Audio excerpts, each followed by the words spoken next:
Muchas gracias. Buenas tardes a todos y a todas, a las personas que nos están escuchando. Buenas tardes, ministro. Muchas de las cosas que iba a preguntar se han señalado y se han analizado. Algunas cosas aún no me quedan totalmente claras. Sobre las mismas quisiera señalar y referirme. Antes de puntualizar, para mí es importante hacer una específica y breve referencia sobre el análisis tan importante que tenemos en estos meses en el plenario legislativo con el tema del déficit fiscal. Se ha dicho mucho referente a cómo se encuentra la economía, tanto por algunos legisladores, también por parte del gobierno, y lo preocupante es que se señala información sesgada, que no es cierta, sino que se dice una cierta parte, se genera cierto escenario que se quiere vender, y creo que hay que hacer alguna referencia importante para entender el tema de manera integral, claro, concreto para el pueblo costarricense. De hecho, el motivo de poder aprobar esta moción y tenerlo a usted acá es integrar esa información para la ciudadanía con referente al tema del presupuesto. En el gobierno pasado, que le da la inmediatez y el pase a este gobierno en la administración de la economía y de este país, se generó una propuesta importante por parte del gobierno del Partido de Liberación Nacional, liderado por la presidenta Laura Chinchilla, en un esfuerzo importante por la ley de solidaridad tributaria, ¿verdad? Se señaló por parte de la presidenta en ese momento cómo se encontraba la economía, producto de una crisis económica mundial, por situaciones locales, que señaló responsablemente. Y es que aquí un gobierno tiene dos escenarios y dos situaciones. Una como gobernante, en donde impera la responsabilidad, el rumbo de un país en decisiones a corto, mediano y largo plazo, y otro que es el camino más fácil, ¿verdad? El tema del populismo, el mantener el rating como gobierno, etcétera. La presidenta, sin ningún cálculo en ese momento, político ni de otro tipo, sino con mucha responsabilidad, sabiendo la situación económica que se señaló desde ese momento, impulsa esta ley. Esta ley que además le señala a ella y le cobra una factura política, ¿verdad? Entra con un 82% en su popularidad y la hace bajar 50 puntos, quedando en un 32. Sin importar ese costo político, asume esa responsabilidad, pensando precisamente en que en el futuro, a corto, mediano plazo, desafíos que hoy tenemos sobre la mesa pudieran resolverse de una forma diferente o estuvieran resueltos. Hay que señalar que en ese momento el Partido Acción Ciudadana, liderado en ese momento por don Otón Solís, consciente y congruente y conocedor del tema económico integralmente, se sentaron a establecer esa propuesta. Una propuesta en donde la mayoría de la fracción del Partido Acción Ciudadana respaldó e impulsó, adicionó, dialogó. Tuvimos en ese momento una oposición de dos grupos muy fuerte, una oposición directa y fuerte del que en aquel momento era el presidente de la Asamblea Legislativa y hoy embajador de la ONU.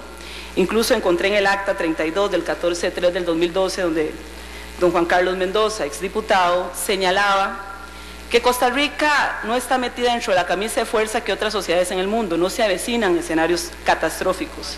Al contrario, nuestro país muestra un ritmo de crecimiento saludable. Si este proyecto fiscal no se aprueba, no pasará nada. Tuvimos una fuerte oposición con un discurso que hoy el tiempo da la razón, demagógico y subjetivo por parte del Frente Amplio, que hoy me alegra mucho, era una fracción ya ampliada de 9, con otro concepto, con otro trabajo en el tema del déficit fiscal, que en ese momento no sucedió en esa línea. Y precisamente la Sala Constitucional devuelve el tema que se presenta de ley, el esfuerzo por presentar algo integral, sostenible, progresivo en el tema del déficit fiscal no funcionó y nadie más quiso asumir esa factura política y solucionar lo que la Sala Constitucional estaba diciendo.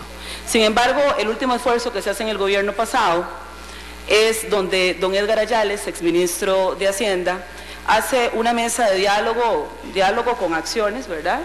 El más amplio que ha existido en este momento con todos los sectores, y crea un programa o un documento que es un diagnóstico en lo que puede ser la consolidación fiscal. Quería el gobierno liberacionista entregar a su sucesor responsablemente un país con mejores datos. Ese fue el esfuerzo. Eso es importante que se sepa en medio de la información y de los análisis que a veces, repito, se hacen de manera sesgada. Y evidentemente entregamos un país con el más bajo índice de inflación de los últimos 6 gobiernos. Eso no se ha señalado en los debates, eso es importante mencionarlo, y con una mejoría significativa en la competitividad. Lamento que el gobierno de Luis Guillermo Solís no quiso ni tomar el proyecto original impulsado por PAC, por el gobierno liberacionista doña Laura, y que tampoco asuma ese seguimiento al gran esfuerzo, ahorrarse el tiempo, el recurso, desde todo punto de vista de lo que dejó el documento el exministro de Hacienda Edgar Ayales. Si ustedes no creyeron en este proceso en donde el propio PAC participó y además dijeron en campaña que contaban con un mejor equipo, que conocían toda la situación, que sabían cómo resolverlo inmediatamente, porque saben la realidad macroeconómica, vemos una contradicción importante y plasmable y preocupante en lo que está pasando en este momento. Ministro, ¿por qué sabiendo todo esto, pregunto, el ministro de Hacienda? Sé que se ha analizado y se ha hablado, pero a mí no me queda concreto, con este antecedente, con todo lo que conlleva la situación actual, no logro entender por qué, sabiendo eso y haciendo críticas en el pasado como oposición fuertes en este sentido, el gobierno presenta un proyecto de presupuesto que crece el 19% nominal, casi 4 veces a la inflación proyectada. Ni en los tiempos donde relativamente la estabilidad macroeconómica estaba mejor, o así se veía, el Ministerio de Hacienda se ha atrevido a hacer en este país una política expansiva del gasto a este ritmo que hoy el gobierno está presentando en este presupuesto. Ministro, eso aún a mí no me queda claro. Y pregunto, ¿no le parece que definitivamente esta acción que está realizando el gobierno nos va a llevar a una crisis fiscal de gran magnitud sin ninguna medida en este momento? Yo quisiera que me explique esto, por favor, que aunque se ha debatido en estas 2 intervenciones anteriores, a mí me parece que no queda claro todavía.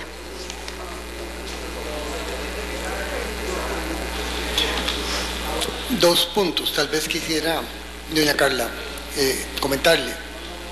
Uno, no es que nosotros estemos dejando de lado las reformas fiscales que se han presentado. De hecho, estamos revisando lo que ya se había incluso acordado entre diversos sectores, tanto del gobierno de don Abel como de la vicepresidenta Chinchilla. En ese sentido, nos parece, de hecho, ahí concordamos con muchos de los puntos que están ahí, y la idea es retomarlos a la hora de hacer la presentación de los proyectos, porque creo que usted tiene razón, que fue una situación condicional lo de la Sala Cuarta, pero el hecho es que esos proyectos no se aprobaron y el hecho es que no se volvieron a promover como tal. Pero sí, sí le puedo decir que compartimos muchos de los aspectos que están ahí, van a ser tomados en cuenta para los proyectos que mencioné antes y los que usted mencionó. Ahora, con el aumento del presupuesto del 19%, eso fue producto precisamente de que esos proyectos a los que usted hizo referencia no se aprobaran, y que yo antes me refería que eso era el costo de no haber hecho los balances fiscales. Entonces, con eso lo que quiero decirle es que no es culpa de esta administración el que venzan una gran cantidad de amortizaciones el próximo año. que hacen que ese presupuesto crezca tanto. De hecho, esto nos obligó a repensar un poco qué era la estrategia que deberíamos asumir para poder manejar esa situación que se nos presentaría el próximo año. También quisiera comentarle lo siguiente.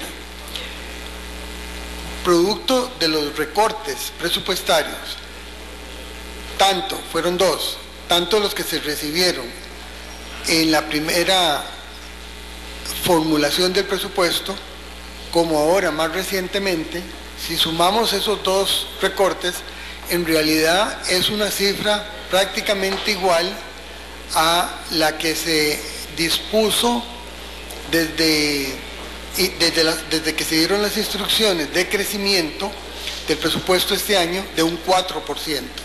Prácticamente es la misma cifra.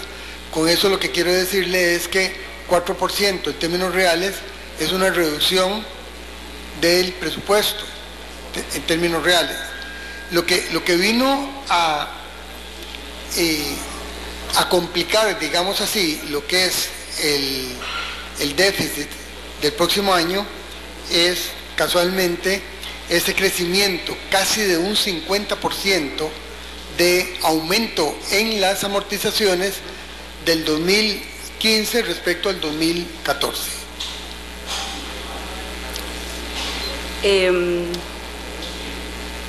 Por un lado, me agrada escuchar por fin un reconocimiento de algo que hizo un esfuerzo anteriores gobiernos para la economía. Ustedes tienen una dicha, tienen una oposición que ha sabido gobernar, que entiende de esto y que es muy responsable.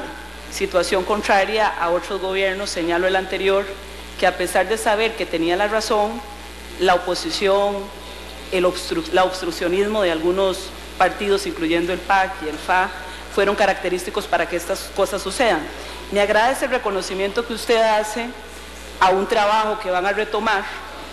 Me parece que es un poco tarde, no fue lo que se externó en campaña. La expectativa sobre el abordaje inmediato no fue este que se está dando en gobierno. Se dijo que se iba a entrar con una claridad absoluta y poder sostener no el crecimiento como está en ese 19%, sino de una forma sostenible. Eso fue lo que se le dijo al país, no se está haciendo. Y tengo siempre mis dudas, ministro, si el crecimiento tan exagerado en un 19% nominal radique por ese tema que usted explique. Yo creo que habían medidas para poder solucionarlas que no dependen de la Asamblea Legislativa, sino que dependen de esa responsabilidad del Ejecutivo, que espero que nos sigan trasladando a nosotros, de revisar ministerio por ministerio, hacer los recortes necesarios y tomar las medidas bajo un sentido de responsabilidad de gobierno. El tiempo se me acaba, en realidad se me hizo muy breve los 10 minutos, tenía más argumentos que establecer. Sin embargo, me parece que los números no calzan como lo están estableciendo ni a corto, ni a mediano, ni a largo plazo. Cierro diciéndoles que me parece que ha sido una lástima que los elementos y los instrumentos que estaban sobre la mesa no se hayan retomado. Eso es una pérdida de tiempo. Me parece que no existe un rumbo claro por parte del gobierno, evidentemente. Liberación Nacional está en toda la anuencia de poder colaborar, como siempre lo ha hecho desde oposición o desde gobierno, en un tema tan importante para el país. Sin embargo, me parece que aquí lo que aplica no son los recortes y los remiendos, perdón por usar el término en este nivel, que están generando. El tema es una propuesta integral al déficit fiscal que aún no existe y que es alarmante lo que está sucediendo. Muchas gracias.